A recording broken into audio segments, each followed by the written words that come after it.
রানী পেছন থেকে শুনতে পায় দুর্জয় বলছে পেটে স্টিচ পড়েছে তো তাই খুব ব্যথা করছে।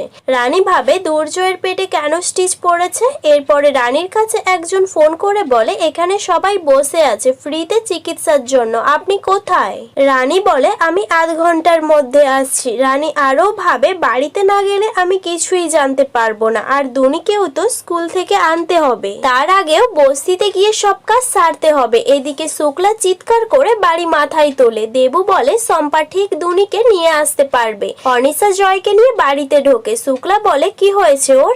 অনিশা বলে শুধু না খেয়ে খেয়ে ওর এই অবস্থা হয়েছে। অনিশা বলে ওর পেটে একটা কাচের টুকরো ঢুকে গেছে, দুটো স্টিচও পড়েছে। তারপরে রানী ড্রেস চেঞ্জ করে বস্তিতে চলে আসে। রানী এক এক করে বস্তির সবাইকে দেখে দেয়। এইসব কিছু সাইডে থেকে কেউ একজন ভিডিও করে নেয়। তারপরে অনিশা জয়কে বলে আমি জানি রানী চলে যাওয়ার পর একটা খারাপ ফেজ শুরু হয়েছে, কিন্তু আমরা যবে থেকে একসঙ্গে থাকবো তবে থেকে দেখবি সব ঠিক হয়ে যাবে। রানী ঘরে ঢুকে দুর্জয় আর অনিশাকে অনেকটা কাছাকাছি দেখে খুবই কষ্ট পায়। দুনি বাবা বলে ডেকে দুর্জয়ের কাছে চলে যায়। এই জন্য অনিশা যেটা করতে চেয়েছিল সেটা করতে পারে না। রানী রুমে এসে ভাবে অনিশাদি মিথ্যা কথা বলছে, ওখানে কেন স্টিচ পড়েছে, আর দুর্জয়কে ডক্টর সেন কি বুঝিয়েছেন সবটা কোনোভাবেই মিলছে না। রানী বলে দুর্জয়ের পেটের স্টিচটা আমাকে কোনোভাবেই একবার দেখতে হবে।